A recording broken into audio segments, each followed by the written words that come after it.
नमस्कार दोस्तों, welcome back to my new video. आज का ये वीडियो बहुत ज़्यादा इंटरेस्टिंग होने वाला है क्योंकि आज हमारे साथ है भूपेंद्र सिंह, जो एक इंटरनेशनल स्टूडेंट है कनाडा में और यॉर्क यूनिवर्सिटी के स्टूडेंट है। तो इनके साथ एक बहुत बड़ा हादसा हुआ था। हादसा नहीं हुआ था, इनके साथ एक ट्रेजेडी हुई थी। कनाडा में आने के बाद इनको पता चला कि इनके साथ एक हेल्थ से रिलेटेड प्रॉब्लम थी। तो आज इनसे जानते हैं कि इनकी जर्नी कैसी थी और इन्होंने इसको कैसे टैकल करा। तो hi Bhupendra, how are you? Pretty good. Thank you for bringing me here. Yes. Hi guys. So मैं थोड़ा अपने बारे में बता देता हूँ। मेरे को 1 साल हो गया है कनाडा में, और उससे पहले जब मैं कनाडा से पहले आया था तो मेरा एक ऑपरेशन हुआ था. So I have some kind of idea what's going through in my body. But after that, I've been searching for what's happening in terms of GuardMe. How can I use it? So after like 8 months, I got a blood in my urine. So after that, this all things started. आपको यहाँ पे आने के बाद पता चला था कि आपके साथ ये सब हो रहा है, right? Yeah. So it's like I already diagnosed in India back with my kidney stone operation. So I thought everything is clear up. Okay. And then after 8 months, I was working somewhere and then I got a blood in my urine. All right. So आपका पहला reaction कैसा था जब आपको पता चला कि आपको यहाँ पे आने के बाद ये सब फेस करना पड़ेगा? Like obviously, like it's kind of like now I think that अब मुझे दोबारा से वो सब प्रोसेस शुरू करना पड़ेगा जहाँ पे मेरे को जांच करानी पड़ेगी, डॉक्टर के चक्कर लगाने पड़ेंगे. So I all the things are going in my mind, but I know that how to deal with these things because I already did my research and everything. So I was optimistic, but at the same time little scared. वैसे मैंने ये सुना है काफी international student से कि जिनके साथ भी कोई भी प्रॉब्लम होती है यहाँ पे आने के बाद, Yeah. उनको अपॉइंटमेंट लेने में बड़ी प्रॉब्लम होती है। तो आपने ऐसे में अपॉइंटमेंट कैसे लिया था यहाँ Yeah, so if you want to do anything in Canada, just go in emergency. If you are in a critical situation, suppose something happened, just call 911. And it would be better if your friend call. तो अगर आपका दोस्त call करेगा और वो कहेगा कि आप कुछ कोई इमरजेंसी सिचुएशन है, तो they can immediately send the ambulance for you. मतलब आप खुद से फोन करोगे तो आपको नहीं मिलेगा नहीं, appointment ऐसे? मिल जाएगी, ऐसे कोई दिक्कत वाली बात नहीं है. But like if you are in a critical situation, it would be better that your friend call, right? Because you're in a pain right now or you're in a critical situation, so if you call then it would be a little harder. Okay, So तो वो seriously लेते हैं इस चीज़ को? yeah, so if they see that something really terrible happened, so then they can send ambulance. And मेरे case में ऐसा हुआ था, मेरे को जब दर्द उठा था किडनी स्टोन का, तो मेरे दोस्त ने कॉल किया था और उन्होंने अराउंड 5 मिनट्स में एम्बुलेंस भेजी थी. अच्छा. तो मैं हम्बर जो हॉस्पिटल है यहाँ पे, हाँ. वहाँ पे मेरे को मतलब देखना सब कुछ मेरा डायग्नोस्टिक कर लिया था. तो ये ओवरऑल प्रोसीजर कैसे था? मतलब स्टार्टिंग से आप वहाँ पहुंचे, उसके बाद क्या क्या हुआ था? हाँ, तो एम्बुलेंस बुलाने से पहले, उस इंसिडेंट से पहले मैं खुद ही इमरजेंसी में गया था एक दूसरी जगह, मतलब किचनर के पास एक जगह है. अच्छा. वहाँ पे मेरे कुछ जानकार रहते हैं, तो मैं उनके घर चला गया था. फिर उन्होंने सजेस्ट किया था कि तुम इमरजेंसी में चले जाओ, तो वहाँ से वो तुमको देख लेंगे, जो भी प्रॉब्लम उनको बता देना. तो सबसे जो खराब है कैनेडियन हेल्थ केयर की प्रॉब्लम, वो ये है कि यहाँ पे मिनिमम टू मिनिमम 8 से लेकर 12 घंटे तक आपको वेट करना पड़ता है इमरजेंसी रूम में. ओह. हाँ, तो वो आपसे पहले 3 वेटिंग रूम होते हैं. पहले में आपकी जानकारी लेंगे, दूसरे में आपसे बेसिकली सवाल जवाब होंगे कि क्या प्रॉब्लम है क्या नहीं है, और उसी हिसाब से डायग्नोस होता है आपका. तो अगर कुछ भी मतलब पेन भी हो रहा है तो आपको बैठा के रखें. तो आपके केस में आपको कितना टाइम वेट करना पड़ा था? 12 घंटे. 12 घंटे आपको वेट करना पड़ा था? या 12 घंटे. फिर 12 घंटे बाद मेरे से पूछते हैं कि कितना पेन है आपको 1 to 10 में. तो मैंने कहा अब मेरा पेन खत्म हो गया है. इतने टाइम में तो बंदा ही मर जाएगा. नहीं मर जाएगा. तो ऐसे आप अकेले थे या फिर आपके साथ और भी स्टूडेंट्स वहाँ वेट कर रहे थे कोई? और भी मतलब मैं जहाँ पे था वो किचनर के पास, वहाँ पे बाकी लोग थे, स्टूडेंट इतने नहीं थे, पर वहाँ पे काफी लोग वेट कर रहे थे. इवन दो एक मेरे बगल में एक दादी टाइप की थी, उनको कैंसर था. वो भी मेरे साथ, उन्होंने कम से कम 10 घंटे वेट किया. अच्छा. तो इतना है प्रॉब्लम. अगर एक डॉक्टर को दिखाना है तो यहाँ पे एक ही फिजिशियन होगा उस इमरजेंसी रूम में, वो ही सब कुछ देख रहा होगा. तो ये प्रोसेस होता है. पर मैं ये बता देता हूँ कि कैसे होता है. तो जो भी आपको इंश्योरेंस होगा आपकी कंपनी से, जो सॉरी यूनिवर्सिटी से आपको मिला होगा या कॉलेज से, तो वो आप उसका प्रिंट आउट निकाल के उनको दिखा सकते हो, और उससे आपका हर चीज़ हो जाएगी. तो बेसिकली आप वहाँ से पहुँचने से लेकर और आपका पूरा ट्रीटमेंट तक आपको अपने हाथ से कुछ पेमेंट नहीं करना? नहीं, मेरे को कुछ पेमेंट नहीं करना पड़ा. और मैं बता दूँ आपको, मेरा जो टोटल खर्चा हुआ है, मैंने यहाँ पे 3 हॉस्पिटल में दिखाया है. और उन टोटल जो मेरा अमाउंट आया था, जो मैंने बिल्कुल पे नहीं किया, वो था अराउंड $10,000. $10,000 का आपने क्लेम लिया है? हाँ, और उसमें कोई ट्रीटमेंट इंक्लूड नहीं है. मतलब सिर्फ उन्होंने देखा है, डायग्नोस किया है मेरे को. सिर्फ डायग्नोसिस का $10,000 उन्होंने क्लेम किया? इट्स नॉट लाइक मेरे को ट्रीट किया हो या कुछ दिया हो, कुछ नहीं किया ऐसा. बस उनको इमरजेंसी में जाने का, MRI सीटी स्कैन का और अल्ट्रासाउंड का, और मेरी जो ब्लड जांच करी है, यूरिन की जांच करी है, उसी का अराउंड 3 हॉस्पिटल का मिला के $10,000. Oh shit. तो आपने ये जो $10,000 का क्लेम लिया था, इसके अंदर सिर्फ आपकी डायग्नोसिस थी, इसके अंदर मेडिसिन इंक्लूडेड था? हाँ, इसके अंदर सब इंक्लूड होता है. इवन दो जो मैंने एम्बुलेंस को कॉल किया वो भी इंक्लूड होता है. जो मेडिसिन वो प्रिस्क्राइब करते हैं वो भी इंक्लूड होता है, और जो भी तरह के डायग्नोस्टिक या जो भी तरह के टेस्ट वो लिख के देंगे उसके अंदर सब इंक्लूड होता है। डॉक्टर की फीस से लेकर के इमरजेंसी रूम से लेकर सब कुछ इंक्लूड होता है। तो मान लो अगर कोई इंटरनेशनल स्टूडेंट यहाँ पे आने के बाद, मैंने काफ़ी इंटरनेशनल स्टूडेंट से बात करी है, तो उन लोगों का ये प्रॉब्लम होता है कि कहीं वो गिर जाते हैं, उनका हाथ में अगर हेयरलाइन फ्रैक्चर आ जाता है या फिर किसी भी टाइप का फ्रैक्चर आ जाता है, क्या वो ट्रीट करते हैं ऐसे केसेस हाँ में? हाँ, बिल्कुल बिल्कुल। तो ऐसे केस में भी 10 घंटे 12 घंटे वेटिंग? हाँ, वो ओह शिट! डिपेंड करता है कि आप मॉर्निंग में जाते हो या आफ्टरनून में जाते हो या इवनिंग में जाते हो। अगर मॉर्निंग में चले जाते हो जल्दी और आपका लक रहा तो 4 घंटे में 5 घंटे में नंबर आ जाएगा, नहीं तो आप मिनिमम टू मिनिमम 10 घंटे तो वेट करना पड़ेगा। ये मेरे केस में तो ऐसा ही है। Okay. Obviously like I am not saying like every time you have to wait that, but मैं गया हूँ 3-4 बार, अच्छा। तो मेरे को तो इतना टाइम लगा है। पर मैं ये ज़रूर कहना चाहूँगा कि अगर आप इमरजेंसी में हो सही मायने में और अच्छा। उनको लगता है कि भाई अब ये मर जाएगा, हाँ। तो वो फिर ज़रूर ऑब्वियसली प्रायोरिटी देते हैं। पर अच्छा। मतलब वो बहुत से केसों में जहाँ पे जैसे मैं इंडिया से आता हूँ, हम सब इंडिया अगर कोई देख रहा है तो अगर हम जाएँ तो हमारा हैंड टू हैंड इलाज होता है। सेम डे हमारा ऑपरेशन भी हो जाएगा अगर इमरजेंसी। यहाँ ऐसा नहीं होगा। तो मैं आपको वही बता सकता हूँ मेरे को उन्होंने बाद में क्या प्रिस्क्राइब किया, और अगर वो प्रोसेस भी जानना चाहते हो। हाँ जी, हाँ जी, बताओ। तो जब उन्होंने मेरे को देख लिया उसके बाद कि मेरे को है असल में किडनी स्टोन जो मेरे स्टक हुआ हुआ है यूरेटर में। यूरेटर होता है किडनी और ब्लैडर के बीच में जो नली होती है। तो उन्होंने फिर यहाँ पे क्या प्रोसेस होता है कि पहले एक फिजिशियन देखेगा, ओके। फिर वो जो फिजिशियन होगा वो एक स्पेशलिस्ट को आपको रिकमेंड करेगा, उसको वो मेल भेज देगा कि, और वो फिर 1 हफ्ते या 2 हफ्ते बाद वो जो स्पेशलिस्ट का जो वहाँ पे जो रिसेप्शनिस्ट होगा वो आपको कॉल करेगा। अच्छा। ऐसा नहीं है कि आपने फिजिशियन ने देखा और हैंड टू हैंड आपको एक स्पेशलिस्ट दिखा, ऐसा नहीं होगा। अच्छा। स्पेशलिस्ट के लिए आपको अलग से अपॉइंटमेंट लेनी पड़ती है, ओह! जो कि फिजिशियन के द्वारा ही वो अपॉइंट कर देता है, पर वो उसका वेटिंग पीरियड फिर अलग से होता है। तो जैसे मेरे फिजिशियन ने जो ट्रांसफर किया था मेरे को 1 हफ्ते बाद में उनका कॉल आया था। ओह! बकायदा कॉल आया नहीं था, मैंने कॉल किया। आपने फिर फ़ॉलो-अप लिया? हाँ, मैंने किया। उन्होंने नंबर लिख के देते हैं, अगर आपको 4-5 दिन में कॉल नहीं आया तो आप खुद कॉल करो। तो फिर मैंने कॉल किया, फिर टोरंटो में एक डॉक्टर थे यूरोलॉजिस्ट जो किडनी का सब देखते हैं, तो वहाँ की तरफ से मैंने उनको कॉल किया और उन्होंने फिर मेरे को अगले हफ्ते की अपॉइंटमेंट दी। तो मतलब उस प्रोसेस में 2 हफ्ते निकल चुके। और मेरा जो किडनी स्टोन था, जो यूरेटर में अटका हुआ था, मेडिकली उसको कम से कम मेरे को 25 दिन में निकालना था। अच्छा। नहीं तो वो कॉम्प्लिकेशन क्रिएट करेगा, क्योंकि वो नली में अटका हुआ है। ओके। तो मेरा जितना भी जो फिल्ट्रेशन होती है वहाँ पे प्रॉब्लम आ सकती है। अच्छा। तो जैसे ही मैंने स्पेशलिस्ट को दिखाया, उसने मेरे को चेक किया 2 हफ्ते बाद,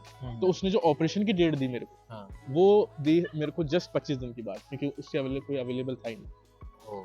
मतलब दिखाने से लेकर के और डायग्नोस्टिक तक पूरा जो ट्रीटमेंट है उसके अंदर मेरे को लग रहा है कम से कम 1.5 महीने, 1.5 मंथ्स। तो वो टोटल 1.5 महीने की ड्यूरेशन में आप पेन से गुजर रहे थे? पेन से गुजर रहा था। तो आपको उसके लिए उन्होंने कोई दवाई नहीं दी थी? हाँ, नहीं, दवाई दी थी। जैसे ही आप अगर जाते हो तो उनको लगता है बहुत ज़्यादा पेन है, तो आपको वो शॉट देते हैं। तो जैसे मैंने एम्बुलेंस जब बुलाई थी, तो वो पूछ रहे थे कितना दर्द हो रहा है 1 to 10 के स्केल पे, और उस हिसाब से उनके पास इंजेक्शन होते हैं, मॉर्फिन होती है और अलग तरह के दर्द के इंजेक्शन होते हैं जो कि वो दे देते हैं। तो ऐसा नहीं है कि अगर आप दर्द में हो तो वो उतना ध्यान नहीं देंगे। आप उनको अगर बताओगे तो वो आपको जो भी उनके पास मेडिसिन अवेलेबल होती है वो आपको, तो वो पेन के स्केल के हिसाब से आपको प्रायोरिटी सेट करते हैं कि आपको कौन सी मेडिसिन हाँ, देनी है। वो डिपेंड करता है कि क्योंकि फिर उस हिसाब से यहाँ पे प्रायोरिटी सेट होती है। अगला क्वेश्चन मेरा ये है कि काफ़ी इंडिया में ऐसा होता है कि काफ़ी पैनल हॉस्पिटल्स जो होती हैं वो कुछ इंश्योरेंस कंपनी सिर्फ उन पैनल हॉस्पिटल्स को ही ट्रीट करती है, मतलब सिर्फ उधर ही कवर होता है। राइट। तो जैसे हमारे यहाँ पे जो इंटरनेशनल स्टूडेंट के पास जो इंश्योरेंस होता है वो क्या सारे हॉस्पिटल्स में कवर होता है या फिर कुछ गिने चुने हॉस्पिटल्स में कवर होता है? ये 2 चीज़ों से आप कंफर्म कर सकते हो। एक तो उनको कॉल करके, जैसे मान लो हमारा जो यॉर्क यूनिवर्सिटी में पढ़ते हैं बच्चे जो SCS में है, स्कूल ऑफ कंटिन्यूइंग स्टडीज में, वो गार्ड में है मोस्टली, राइट? करेक्ट है। तो आप अगर उनको कॉल करोगे तो वो ये कहेंगे आप कहीं पे भी दिखा सकते हो ऑल ओवर कनाडा। ओके। तो ऐसा कहीं नहीं है, आप कहीं किसी कनाडा में किसी भी कोने में हो, अगर आप वहाँ दिखाओगे तो उनका टाई अप होता है बेसिकली, है ना? तो अगर आप उसको रिकन्फर्म करना चाहते हो तो कस्टमर केयर के पास जाकर उनको रिकन्फर्म कर सकते हो। तो वो ये कहते हैं कि हमारा टाई अप सबके साथ है, आप कहीं भी चले जाओ, कोई दिक्कत वाली बात नहीं। तो ऐसा नहीं है कि अगर आप कनाडा के मतलब मान लीजिए कि आप पढ़ रहे हैं यहाँ पे हो और अगर आप लंदन में हो, किशनर में हो, सेंट कैथरीन्स में हो, सेंट थॉमस में हो, तो आप वहाँ पे अगर नहीं दिखा सकते। आप ऐसा बिल्कुल ना सोचिए, जहाँ पे भी इमरजेंसी आ रही है आप जा सकते हो ना उनको कॉल। अगर मान लो आप एक हॉस्पिटल में अभी ट्रीटमेंट करा रहे हो और आपको लगता है कि यहाँ पे मेरा ट्रीटमेंट सही नहीं हो रहा था, क्या हॉस्पिटल चेंज भी करा सकते हैं? बिल्कुल करा सकते हो। जो जैसे मैं गुएल्फ में था, तो वहाँ पे मैंने दिखाया था, तो वहाँ के बाद मैं वहाँ पे संतुष्ट नहीं था वहाँ पे। ओके। तो फिर मैंने यहाँ पे इधर दिखाया था हम्बर में। अच्छा। फिर हम्बर के बाद मैंने सेंट थॉमस में दिखाया, तो मैं संतुष्ट नहीं था, तो मैंने चेंज किया था कि और उन्होंने पूछा भी था कहीं और दिखाया, तो मैंने बताया मैं वहाँ दिखाया था, पर मेरे दोबारा से दर्द उठा और मैं यहाँ पे पास बाई था, तो I just want to be looking by you only. अच्छा, तो इनको इस चीज़ से कोई प्रॉब्लम नहीं होती कि आप 2-3 फिजिशियन को देख के आ रहे हो या फिर हॉस्पिटल चेंज कर रहे हो, इससे कोई कॉम्प्लिकेशंस नहीं आती? नहीं, इजी प्रोसेस, कॉम्प्लिकेशन नहीं आता, क्योंकि at the end of the day अगर वो प्रॉब्लम अगर कोई प्रॉब्लम अगर वही देखेगा, स्पेशलिस्ट ही देखेगा, फिर उनको कोई प्रॉब्लम नहीं। जैसे मेरी जो रिलेटेड प्रॉब्लम थी वो किडनी से रिलेटेड प्रॉब्लम, तो एक नॉर्मल फिजिशियन उसका इलाज नहीं कर सकता, यूरोलॉजिस्ट के पास जाना ही पड़ेगा। जैसे अगर कोई ब्रेन का कोई प्रॉब्लम है तो उसको न्यूरोसर्जन के पास जाना ही पड़ेगा। ओके। तो वो डिपेंड करता है कि आपकी प्रॉब्लम क्या है और वो स्पेशलिस्ट को तो आप 2-3 स्पेशलिस्ट को कंसल्ट करा सकते हो। पर वही बात है ना, एक स्पेशलिस्ट को कंसल्ट कराने में 1.5 महीना लग रहा है। हाँ, करेक्ट। तो अगर जो दूसरे के पास चले जाओगे आप, तो उसकी अलग से प्रोसेस है फिर। तो मैंने ये भी देखा है कि काफ़ी इंटरनेशनल स्टूडेंट्स जब ऐसे कुछ प्रॉब्लम से गुजर रहे होते हैं तो वो इंडिया जाके ट्रीटमेंट करा के आना ज़्यादा प्रेफर करते हैं। तो क्योंकि उसमें टाइम भी कम लगता है और उनको ज़्यादा सफ़र नहीं करना पड़ता। राइट, तो मैंने वही किया। तो आपने भी तो आपने कैसे किया था? हाँ, तो मैं बड़ा ही फ्रस्ट्रेटेड हो गया था यहाँ पे, क्योंकि अच्छा। जब मैंने स्पेशलिस्ट को यहाँ पे दिखाया, हाँ जी। उसके बाद मैंने उससे कई सारे सवाल पूछे कि कितना एस्टिमेट आएगा, क्या प्रोसेस होगा, उसके बाद अगर मेरे को फॉलो अप चेकअप लेनी पड़ेगी तो उसका क्या प्रोसेस है, तो उसको कुछ आइडिया ही नहीं। अच्छा। हाँ, और ऊपर से फिर मैंने गार्ड में से ये बात करी, क्योंकि ऑब्वियसली बात है, वो उसने एक एस्टिमेट बताया था कुछ टाइम बाद में कि $6,000 कुछ लगेंगे, $7,000 अच्छा। कुछ लगेंगे। ये हॉस्पिटल ने आपको एस्टिमेट दिया? हाँ, मतलब डॉक्टर ने जो मेरा अच्छा, ऑपरेशन करने वाला था। ओके। तो मैंने कहा कि मतलब ये क्या होता है कि 6,000 लगेंगे, 7,000 लगेंगे, क्योंकि मेरे लिए तो बड़ी चीज़ है ना कि एग्जैक्टली मुझे पता लगना चाहिए और वो कवर है क्या भी नहीं। मैंने गार्ड में को कॉल किया था, फिर उन्होंने ये कहा था कि कोई भी बड़ी चीज़ आप कराओ ऑपरेशन कुछ भी, तो प्री अप्रूवल लेना होता है। अच्छा। अगर प्री अप्रूवल से सेंस मतलब ये होता है कि कुछ पैरामीटर्स होते हैं, वो बेसिकली एक स्पेशलिस्ट सेंड करता है इंश्योरेंस कंपनी को, और उसके बेस पे फिर वो अप्रूव करते हैं पेमेंट। अच्छा। हाँ, तो वो चीज़ ध्यान रखने वाली चीज़ है। तो अगर कुछ भी बड़ा हो रहा है आपके साथ यहाँ पे होने वाला है, हाँ। तो एक बार आपको ज़रूर गार्डमी को कॉल करना चाहिए, और वो गार्डमी आपको एक फॉर्म देगा प्री अप्रूवल का। अच्छा। और उस फॉर्म में जो भी डिटेल है वो स्पेशलिस्ट आपका समझ जाएगा और वो उसको फिल करके उनको सेंड कर देगा। तो ये आपको सारा फॉर्म वगैरह ईमेल पे सेंड कर देते हैं? सेंड कर और देते हैं। आपको फिल करके वो फिल करता है डॉक्टर। अच्छा, वो फिल आपको वापस गार्ड में को भेजना? हाँ, वो गार्डमी को भेजना होता है, और वो प्रोसेस ऑपरेशन से कम 1 हफ्ते पहले होना चाहिए। अच्छा। हाँ, ऐसा नहीं है कि अगर कल ही ऑपरेशन कराने वाले हो और आप आज ही अगर अप्रूवल, वो इतनी जल्दी पास तो नहीं मान लो करेंगे। अगर किसी स्टूडेंट को इस चीज़ के बारे में नहीं पता तो उनको ये अमाउंट पे करना पड़ेगा हॉस्पिटल को और ये कवर भी नहीं करेंगे? ये ट्रिकी खेल है अब यहाँ पे। जैसे गार्डमी की साइट पे तो लिखा हुआ है कि अगर एमआरआई या सीटी स्कैन कराना होता तो आपको प्री अप्रूवल चाहिए, पर मैंने तो प्री अप्रूवल नहीं दिया था। हाँ। पर मेरा कवर किया है। तो अच्छा। मैं जहाँ तक समझ पाया हूँ सिस्टम को, वो ये है कि कोई भी बीमारी या कोई भी चीज़ आपको इमरजेंसी में हो रही है, क्योंकि गार्डमी कहता है कि इमरजेंसी में कुछ भी हो रहा है तो उसमें प्री अप्रूवल थोड़ी लोगे आप, क्योंकि वो तो हैंड टू हैंड कराना है आपको। करेक्ट। तो वो आपका रियम्बर्स होगा ही होगा। और एक और चीज़ मैं आपको बता दूं कि गार्डमी अच्छा एक इंश्योरेंस कंपनी है, तो उसके लिए आपको अपफ्रंट कोई अमाउंट देना नहीं होता, वो डायरेक्ट गार्डमी से काट लेंगे। मतलब आप जब कार्ड या अपना प्रिंट आउट लेके जाओगे, जो भी आपका स्टूडेंट आईडी है, जो भी वो गार्डमी का नंबर, पॉलिसी नंबर है, तो वो लेके बस आपका ट्रीटमेंट करेंगे। ये कनाडा में क्या चीज़ है, तो पैसा नहीं मांगेगा आपसे। पहले आपका इलाज करेंगे, पहले आपका सब देखेंगे, बाद में फिर वो सब जो भी मनी की बात, वो बाद में होती है। अच्छा, पहले बिल नहीं कटवाना? पहले बिल नहीं कटवाना। अच्छा, ये अच्छी चीज़ है। ये अच्छी चीज़ है। तो आपको कुछ ऐसे टिप्स या ट्रिक्स जो इंटरनेशनल स्टूडेंट्स उनको बताना चाहोगे, जिनको अगर यहाँ पे आने के बाद ऐसा कुछ फेस करना पड़ता है तो वो उसको कैसे टैकल करे इजीली, ताकि वो टेंशन में ना आए, क्योंकि घर वाले भी नहीं है इधर? या राइट। नहीं, बहुत अच्छा सवाल है ये। मेरा ये मानना है, पहले आप जो भी आपका इंश्योरेंस है, एक बार उनसे सब बात कर लो आप, कस्टमर केयर से। अच्छा, यहाँ पे आने के बाद एक बार बात कर लो तो आपको एक आइडिया लग जाएगा कि ये इंश्योरेंस काम कैसे करते हैं, और जो भी सवाल है आपके वो आप उनसे पूछ लो, क्योंकि हर इंश्योरेंस कंपनी, जो भी आप इंश्योरेंस कंपनी आपको सपोर्ट कर रही है मेडिकली, उसके रूल एंड रेगुलेशन अलग अलग हो सकते हैं, पर मोटा मोटा जो है वो सेम ही है कि भाई आपकी इमरजेंसी कवर होगी, आपका एम्बुलेंस कवर होगा, आपको अगर कोई फिजिशियन को दिखाना है वो भी कवर होगा। तो बेसिक चीज़ तो कवर है, पर कोई टेक्निकल सवाल है आपका, कहीं भी आप उलझे हुए, तो डायरेक्ट कस्टमर केयर को आप कॉल कर सकते हो।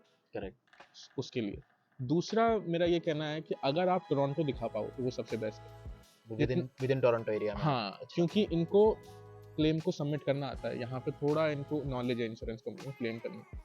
अगर आप बाहर आउटस्कर्ट में दिखाओगे तो वहाँ फिजिशियन भी अच्छे नहीं है, और वहाँ पे टेस्ट भी थोड़ा टाइम लग सकता है, तो आपको इतनी अच्छी सर्विस नहीं मिलेगी जितनी टोरंटो में मिलेगी, जो मैंने फील किया। तो अगर आप इतनी इमरजेंसी में नहीं हो तो आप टोरंटो आ सकते हो, तो आप टोरंटो दिखाओ, मेरा तो ये मानना है। तो तीसरा मेरा टिप्स ये रहेगा कि आप अगर बेनिफिट कोई भी लेना चाह रहे हो, तो वो उसके लिए आप क्या कर सकते हो, वही जो मैंने कहा कि आप कॉल करके पूछ सकते हो। अच्छा। कि जैसे मैं डेंटल करा सकता हूँ कि नहीं, क्लीनिंग करा सकता हूँ कि नहीं। अच्छा। मैं स्पेक का करा सकता हूँ कि नहीं।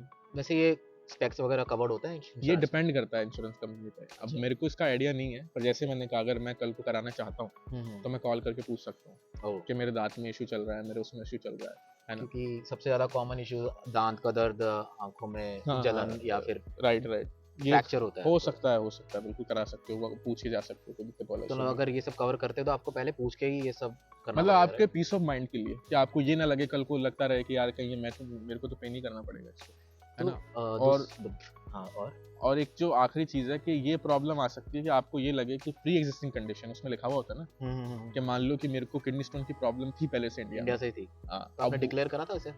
अब वो ट्रिकी मामला है यहाँ पे। अच्छा। वो ट्रिकी इस सेंस में है कि मेरा ये मानना है यहाँ पे कनाडा में जब आते हो तो आपकी एक नई हिस्ट्री बनती है। ओह! तो आपकी जब नई हिस्ट्री बनती है तो अगर आप उसमें उनको बताओ नहीं अपनी प्री एग्जिस्टिंग कंडीशन, तो भी कोई इशू नहीं है। अच्छा। अगर आप क्योंकि आपकी एक नई हिस्ट्री बन रही है कनाडा में, मेडिकल राइट। हिस्ट्री बन रही है जो कि हर रिकॉर्ड रखते हैं ये बकायदा। तो ओके। अगर अब मैं एक हॉस्पिटल में जाऊंगा सेम प्रॉब्लम लेके, तो ये मेरे लिए भी डाउटफुल हो सकता है कि वो कवर होगा कि नहीं होगा। पर जहाँ तक अगर मैं इमरजेंसी रूम में जाऊंगा, मेरे को इमरजेंसी है, तो वो मुझे लगता है कि वो कवरेबल होगा। पर वो ये मेरे को उसके लिए भी एक बार कंफर्म करना पड़ेगा। तो आप ऑल ओवर कनाडा कहीं भी ट्रीटमेंट कराओगे तो आपकी मेडिकल हिस्ट्री उनके पास ऑलरेडी सेव्ड है। हाँ, वो सेव तो पूरा बायोडाटा है उनके पास। तो वो बायोडाटा किस बेसिस पे सेव करते हैं? आपके पासपोर्ट नंबर पे या फिर आपके सिम नंबर पे? उनके पास आपके record- पॉलिसी नंबर पे भी रहता है और आपकी स्टूडेंट आईडी भी रहता है, आपका पासपोर्ट सब रहता है उनके पास। आपकी एक बकायदे का आईडी बनती है, इसलिए तो यहाँ पे जो कागजी कार्रवाई ज्यादा है और इलाज कम करते हैं ये लोग। यही अच्छा। प्रॉब्लम है यहाँ पे। मतलब जितना वो मेरे को कम देखेगा और मेरी जानकारी ज्यादा लिखेगा। अच्छा। तो दूसरा क्वेश्चन मेरा ये है, जैसे कोई इंटरनेशनल स्टूडेंट अभी आ रहा है तो उसको पता कैसे चलेगा कि मेरे लिए बेस्ट फिजिशियन कौन सा है और कहाँ पे सर्च करना है? जैसे आपने बताया कि टोरंटो में है, तो पता कैसे चलेगा कि ये मुझे कौन सा फिजिशियन कहाँ पे बेस्ट, कोई ऐसी ये पता नहीं वेबसाइट है? चलेगा। तो आप ये पता ट्रायल नहीं एंड टेस्ट तो चलेगा। कर नहीं सकते हर किसी ये को। ट्रायल टेस्ट नहीं कर सकते, तो मैंने कहा कि अगर आप टोरंटो में दिखाओगे तो थोड़ा उसका बेनिफिट रहेगा, क्योंकि वो यहाँ पे थोड़े डॉक्टर अच्छे हैं और अच्छा। आपको इतनी प्रॉब्लम नहीं आएगी। पर मैं ऐसे नहीं कहना चाह रहा कि अगर आप आउटस्कर्ट रहते हो टोरंटो में तो कोई देखेगा ही नहीं। जैसे लंदन बहुत अच्छी जगह है, अच्छा। किचनर भी ठीक है, तो अगर ऐसी जगह पे रह रहे हो तो भी ठीक है, कोई दिक्कत वाली बात नहीं है। पर मेरा सजेशन ये रहेगा कि टोरंटो में आओ तो आपको क्लेम करने में प्रॉब्लम नहीं आएगी। तो जैसे क्या हुआ था, जो मैंने टोरंटो में दिखाया था, हाँ। वो क्लेम फटाफट पास कर दिया था। मैं अपने पोर्टल पे देख पा रहा था कि उन्होंने वो अच्छा। पेमेंट कर दी है उनकी। अच्छा। मैंने कुछ नहीं किया है, ओके। मैंने कोई क्लेम फाइल कुछ नहीं किया, मैं हॉस्पिटल की तरफ से देख पा रहा था। ओके। और जो मेरा जो आउटस्कर्ट में जो मैंने 2 बार दिखाया था, मैं 2 बार गया था इमरजेंसी रूम में, वो मेरा मतलब आखिरी तक लटका के रखा था। मतलब वो क्लेम ही फाइल नहीं कर पा रहे थे। अच्छा। एक बार तो मेरे को मेल आ गया कि अब आपको क्लेम फाइल करना पड़ेगा, और वो था $5000। अच्छा, आपको पे करना पड़ेगा। हाँ, अच्छा। तो पर लकीली पता नहीं भगवान की दया है कि क्या हुआ, जिस दिन मैं इंडिया से अपना ऑपरेशन सब करा के आया था, हाँ। तो जो मैंने एड्रेस दिया हुआ था जिन घर का, उनके पास वो मेल आया हुआ था कि आपको ये पे करना पड़ेगा, इंश्योरेंस कंपनी पे नहीं किया। अच्छा। पर मैंने जब देखा था अपने पोर्टल में तो उसमें पेड लिखा हुआ आ गया था, तो मैंने कॉल मिलाया हॉस्पिटल को ओके। और मैंने उनसे पूछा कि ये क्या चक्कर है। तो उन्होंने, जो उनका फाइनेंस डिपार्टमेंट है, हम्म। उसने बताया जिस दिन हमने आपको ये मेल भेजा है, हम्म। उसके 2 घंटे बाद ही वहाँ की मतलब इंश्योरेंस कंपनी ने पे कर दिया है। अच्छा। अच्छा। नहीं तो मेरे को $5000 पे करने पड़ेगा। तो अब क्योंकि उनको ना सबमिट ना क्लेम सबमिट करना आ रहा है, हाँ। वो डिले कर रहे हैं, तो इसलिए मैं कह रहा हूँ कि अगर आप टोरंटो दिखा पाओ तो बेटर है। तो पर अगर मैंने वहाँ भी दिखाया तो मेरा काम तो सारा हो ही गया फिर। Correct correct. हाँ, तो मैं उस सेंस में कहा। बाकी फिजिशियन की जहाँ तक बात आती है, ऐसा कोई नहीं है, क्योंकि आप फिजिशियन तो एक फ्रंट हेड डॉक्टर है जो आपको देख रहा करेक्ट। है ना, तो वो आपको कोई जांच नहीं कर रहा है, वो बस वो देख रहा है, वो समझ गया कि इसको ये प्रॉब्लम है, मेरे को यहाँ भेजना है इसको।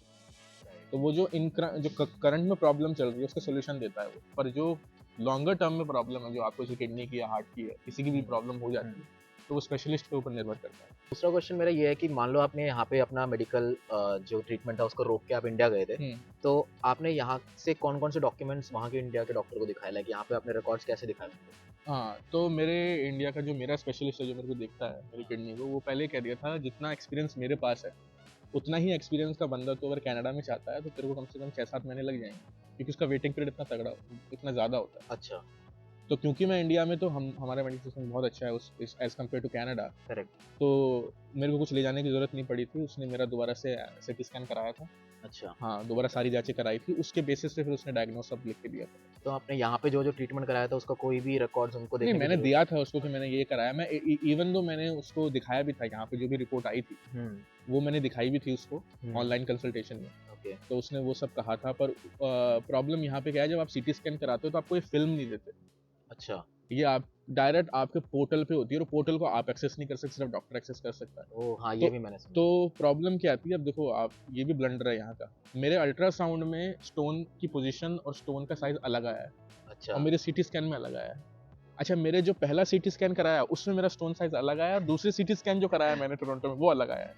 तो ये ब्लंडर कर देते हैं, इसलिए मैं तो कल को कुछ भी होता है, मैं यहाँ पे कुछ नहीं कराने वाला। मेरा तो सजेशन यही है। पर ऑब्वियसली बात है, जब आप इमरजेंसी में हो तो यहाँ पे करा सकते हो। बाकी ये ब्लंडर कर देते हैं, तो इसलिए मैंने जब मैं इंडिया गया तो मैंने हर चीज़ दोबारा से कराई थी।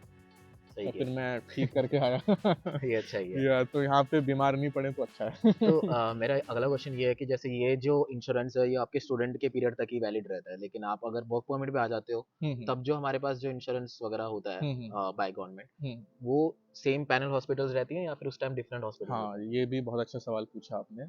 तो जैसे कुछ बच्चे जब स्टडी उनकी शुरू होने वाली होती है उससे काफ़ी पहले आ जाते हैं, 1 महीने पहले भी आ जाते हैं, राइट? करेक्ट, करेक्ट, तो अगर आप अपने यॉर्क यूनिवर्सिटी का भी देखो तो ये बोलते हैं कि it would be good if you can buy a private insurance for that correct. Period of time, right? Hmm. Because garden का इंश्योरेंस कवर होता है 1 हफ्ते पहले, वो सैटरडे कुछ बोलते हैं ना, सैटरडे से हाँ, 1 एक हफ्ते सैटरडे पहले बोलते हैं। सैटरडे पहले बोलते हैं, और 1 सैटरडे और पढ़ाई खत्म होने के 1 सैटरडे बाद तक वो वैलिड रहता है। अब करेक्ट। उसके दौरान कुछ हो जाए आपको हुँ, और आपके पास कोई इंश्योरेंस नहीं हो, हुँ, फिर तो आपके पैसे लगेंगे, ऑब्वियस सी बात है। सही बात है। तो इसलिए प्राइवेट इंश्योरेंस कंपनी बहुत सारी है यहाँ पे।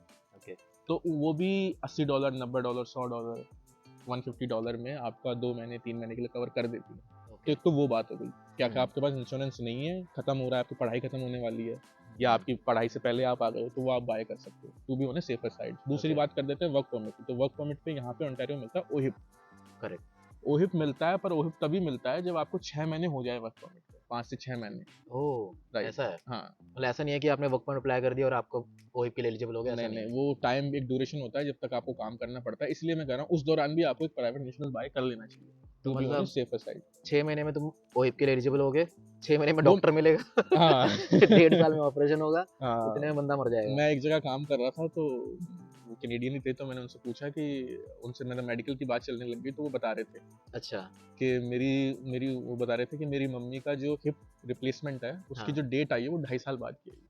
अच्छा, मतलब 2.5 साल में आदमी मर जाए, 2.5 साल तक लग मतलब दर्द-दर्द के बारे में मर जाए। सही है। मतलब हुँ, इनका स्ट्रैटेजी यही है यहाँ पे बंदे खत्म करने मैं की। मन में कहता ये स्ट्रैटेजी है, ट्रूडो साहब तगड़े हैं इस मामले में। सही है। हाँ, पॉपुलेशन यहीं से कंट्रोल हो रहा है, ऐसे ही कंट्रोल हो रहे हैं यहाँ पे, ट्रीटमेंट ही मत कराओ 2 साल। ट्रीटमेंट मत करो। आप कुछ फाइनल मैसेज देना चाहोगे अपने व्यूअर्स को जो जो स्टूडेंट्स आने वाले हैं या फिर जो ऑलरेडी कनाडा में हैं, उनको कुछ बताना चाहोगे?